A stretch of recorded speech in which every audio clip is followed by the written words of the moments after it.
News super 7 और मैं हूं आपके साथ सॉरी। हमारे साथ इस वक्त मौजूद है डेहरी के वर्तमान विधायक और बीजेपी से वर्तमान प्रत्याशी सत्यनारायण सिंह जी। बहुत बहुत स्वागत है सर आपका। तो सर आप सेवा किए जनता की, और सर इस बार यदि फिर से जनता आपको मौका देती है तो आपके पास क्या विजन है डेहरी की जनता को लेकर? देखिए, हमको एक तो 1.5 साल उपचुनाव में हुआ है जी, और उपचुनाव में अपने यहाँ कई योजनाओं में पूर्ण विश्वास है। 1 साल में 5 महीना तो कोरोना काल गुजर गया, लेकिन 1 साल में जो मैंने किया वो 15 साल में भी यहाँ के पूर्व के नेताओं द्वारा नहीं किया गया। जैसे अनेकों ऐसी काम है, जैसे मान लिया कि डेहरी नगर में आप हैं, अभी हम हैं डेहरी नगर में पूर्व में जोशी, रश्मि जोशी या कई आए हुए, लेकिन यहाँ एक पार्क नहीं जी। और मात्र अगर नगर परिषद 1 एकड़ जमीन कहता था यहाँ के जनप्रतिनिधि से कि हमको सरकार से आवंटित कराइए, तो 50 लाख रुपया हर साल नगर परिषद को आता था और जमीन के अभाव में लौट जाता था। मैंने मात्र 3 महीने के अंदर 1 एकड़ नहीं 5 एकड़ जमीन दिलवाने का काम किया। तब आज जाइए नहीं करते, पार्क दिखाई दे रहा है। अब एक पार्क नहीं बल्कि 3 पार्क का सैंक्शन मैंने कराया। इरिगेशन डिपार्टमेंट का जो बिल्डिंग बना है 2.5 करोड़ का पार्क सैंक्शन हो गया। अभी एक पार्क में जाइएगा, काम पूरा जोर शोर से 1 करोड़ का काम अभी चल रहा है। बगल में छोटा पार्क था जो नगर परिषद के द्वारा आवंटित था, उसमें भी काम हो रहा है। और बल्कि खुशखबरी की बात है कि डालमिया नगर के द्वारा अभी चक्की दिया में पार्क के लिए जमीन लिक्विडेटर द्वारा आवंटित हो गया।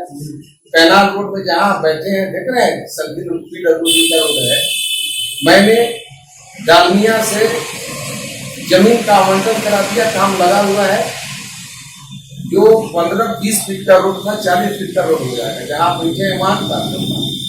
और 1 साल के अंदर 46 रोड में काम लगा हुआ है, जो आजादी के बाद ऐसा कभी नहीं हुआ था। उसी तरह अनेकों योजनाएं, चाहे रेल में हो या पीडब्ल्यूडी में हो या ग्रामीण रोड में हो, चाहे शिक्षा के क्षेत्र में, अनेकों काम, इतना काम हुआ है कि जो 15 साल में नहीं हुआ। इसलिए मेरा पूर्ण विश्वास है कि डेहरी की जनता मुझे अवश्य, उस बार चुनाव हुआ था, डेहरी का चुनाव हुआ था, डेहरी की जनता ने मुझे आज तक सब रिकॉर्ड तोड़ा। डेहरी की जनता आज तक कोई भी भारतीय जनता पार्टी का प्रत्याशी आजादी के बाद आज तक नहीं जीता था। पहली दफा जनता का आशीर्वाद कितना मिला, एक तो जीत कर आया और दूसरा रिकॉर्ड बनाया कि आज तक किसी प्रत्याशी को 72,000 मत डेहरी विधानसभा में नहीं प्राप्त किया। तो और इस बार तो मुझे उम्मीद है सर ये तो वो चीजें हुई जो आपने 1 सालों में किया, 1.5 सालों में। सर हम ये जानना चाहेंगे कि यदि फिर से जनता आपको मौका देती है तो आपके दिमाग में क्या विजन है डेहरी विधानसभा को लेकर? डेहरी विधानसभा की जनता, जो मेरा विजन है जी, डेहरी में हर मोहल्ले में पार्क हो जी। डेहरी में सब्जी आज रोड पर बेचता है जी, देखे ना। सब्जी मंडी के लिए मैंने जमीन का आवंटन करा दिया, कोई जानता नहीं है। और सब्जी मंडी एक छत के नीचे सब्जी विक्रेता भाई हमारे नीचे, रोड का चौड़ीकरण हो और यहाँ कम्युनिकेशन, सरकार का भी घोषणा है, उसमें पहल करके हर खेत को पानी मिले, हर खेत को बिजली मिले। तो मेरा प्रयास होगा कि यहाँ के खुशहाल, यहाँ बगल में आपका डालमिया नगर उद्योग खंड, मैंने उसके लिए भी पत्र लिखा और पत्र का जवाब रेल मंत्री से आया है कि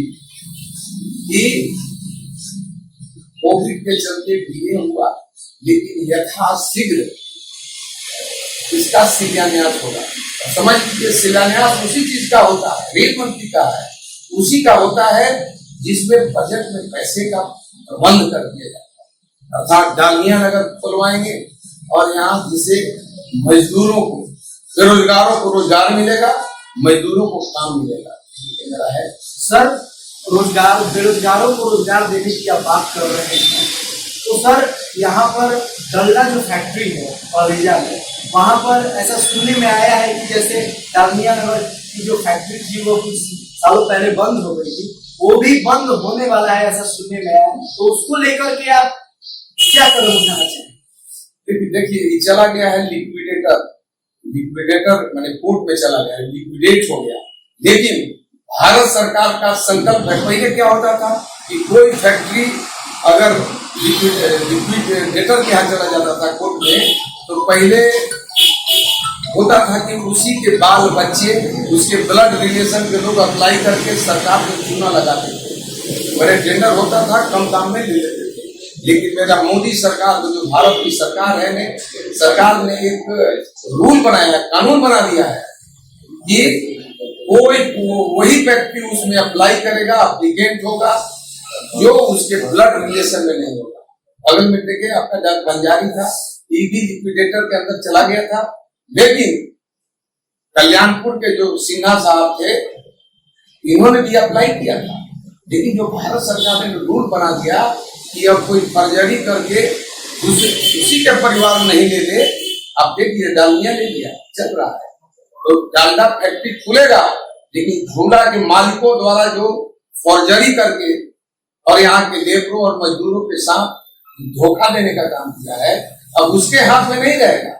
भारत सरकार का गाइडलाइन है, रूल बन गया है कि कोई ना कोई लेगा और झूला फैक्ट्री छोटा सा खुलेगा, लेकिन कोई दूसरा उद्योगपति आएगा नहीं।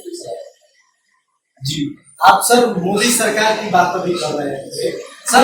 एक जगह कहीं ना कहीं मोदी सरकार पीछे रह गई है और वो है युवाओं को रोजगार। इसमें मोदी सरकार पूरी तरह से असफल दिख रही है। इसको लेकर के आप क्या कहेंगे? क्योंकि मोदी जी का जिस दिन जन्म दिवस था, उस दिन सासाराम में बेरोजगार दिवस के तरह मनाया गया उस दिन। तो सर कहीं ना कहीं बीजेपी और मोदी सरकार इसको लेकर के असफल रहे हैं, इस पर आप क्या कहेंगे? आप होता है कोई चीज का रिजल्ट तुरंत नहीं आता। मोदी सरकार जिस दिन बनी उसी दिन आपको स्किल डेवलपमेंट का डिपार्टमेंट खोल दिया गया। अर्थात हर नौजवान हुनरमंद हो और अपने आप से उद्योग लगाए। उद्योग लगाने के लिए यहाँ पिछड़ों के लिए अलग, दलितों के लिए अलग, महादलितों के लिए अलग व्यवस्था किया गया। 50% छूट दिया गया। रोजगार कितनों को देंगे और रोजगार मिल रहा है। और बल्कि मोदी सरकार का संकल्प है कि खुद आप रोजगार पैदा करें, आप रोजगार दूसरे को दें। मोदी सरकार का वहां संकल्प है। फिर भी जनता त्राहिमाम कर रही है, युवा त्राहिमाम कर रहे हैं। ये त्राहिमाम जनता नहीं कर रही है। आप देखेंगे इसी तरह की आवाज आया था पार्लियामेंट के टाइम में कि जनता मोदी जी से खुश नहीं है। क्या आपने देखा? 40 सीटों में 39 सीट मोदी जी के समर्थन में यहाँ के नौजवानों ने, यहाँ के किसानों ने, यहाँ के मजदूरों ने अपना आस्था व्यक्त किया। आप चंद लोग जो रोड पर आज लालटेन और घिरनी जलाने वाली की बात करते हैं, आस्था था, इसलिए 40 में 39 जीतने का काम किया। रोजगार सभी लोग यहाँ खुश है। आप देखेंगे आने वाली एनडीए गठबंधन है, 2/3 बहुमत से बिहार में सरकार बनाएंगी और सब कोई खुश है। सर जब बिहार चुनाव की बात करते हैं तो एक सवाल बड़ा ही मेरे मन में आता है कि सर इस बार जो हो रहा है, एनडीए से लोजपा अलग हो गई, उसके बाद भी लोजपा के जो नेता हैं वो फिर भी बीजेपी के नारे लगा रही है और जदयू और बीजेपी एक साथ। तो ऐसे में इसके पीछे का क्या रीजन हो सकता है? आखिर लोजपा बीजेपी क्यों रट रही है? इसके पीछे का क्या रीजन आप बताएंगे? देखिए कहने का मतलब क्लियर हमारे पार्टी ने इंस्ट्रक्शन दिया है, मीडिया में प्रेस कॉन्फ्रेंस जी नीतीश कुमार, मोदी जी, भूपेंद्र जी सारे नेता जी, और यही इंस्ट्रक्शन दिया गया है कि जो एनडीए गठबंधन में 4 दल के नेता हमारे साथ हैं, आपको सन ऑफ महिला है, आप जदयू है, भाजपा है और मांझी जी, क्योंकि मोदी जी पूरे देश की नेता है। हालांकि क्लियर टर्म्स वाले पार्टी का इंस्ट्रक्शन है कि मोदी जी का फोटो लगाने के कोई प्रचार नहीं करेगा, लेकिन नारा तो पूरे देश के लोग हैं, नारा लगाएंगे, लेकिन हमारे नेताओं के जदयू और 4 गठबंधन के नेताओं का क्लियर कट इंस्ट्रक्शन है कि एनडीए यही है, पूरे देश के नेता है मोदी जी का नाम लेगा। फिर भी इलेक्शन में तो यूज किया जा रहा है ना, तो बीजेपी बाहर हो गई एनडीए से, उसके बाद भी जब नॉमिनेशन के लिए आ रही थी तो बीजेपी का नारा लगाया। यहाँ तो राजद वाले मोदी जी का नाम ले रहे हैं, कहते हैं कि मोदी जी से कोई शिकायत नहीं, राजद वाले ले रहे हैं, महागठबंधन जो लोग, क्या ऐसा देश में कोई नेता है क्या और नाम नहीं लेगा? नाम तो सबको लेना पड़ेगा, नाम लेने में कहाँ है, लेकिन उनका फोटो नहीं रहेगा। महागठबंधन के जो साथी अलग में हैं, सेंट्रल में है, लेकिन बिहार बीजेपी से बहुत सारे नेता लोजपा में आ रहे हैं। जब एनडीए से अलग हो गई लोजपा तो उस समय बहुत सारे लोग लोजपा ज्वाइन किए, इसको लेकर के क्या करते? इसमें हमारा कोई यदि नहीं है, मेरा अपना कंसर्न बात है, लोगों को धैर्य रखना चाहिए। हम भी पार्टी के ज्वाइन किए थे तो कहा गया था दिल्ली लड़ाएंगे, लेकिन मैंने धैर्य से रखा, नहीं मेरा टिकट, दिल्ली दल में आस्था व्यक्त किया और दल ने बाद में सर्वे के आधार पर हमको दिया। तो मैं तो चाहूंगा कि दल माँ के समान है, दल को नहीं छोड़ना चाहिए। इस बार बिहार के चुनाव में आपको क्या लगता है? बिहार में चुनाव तो यहाँ लड़ाई थोड़े है, एनडीए गठबंधन की सरकार यहाँ पर आप जांच करें, तिहरियों में आए हैं तो सुनिए जी। तो आप सुन रहे थे सत्यनारायण सिंह जी को, बहुत सारी बातें हुई हमारे उनके साथ, हम और भी लोगों से मिलते रहेंगे, तब तक हमें दीजिए इजाजत और देखते रहिए न्यूज़ सुपर 7।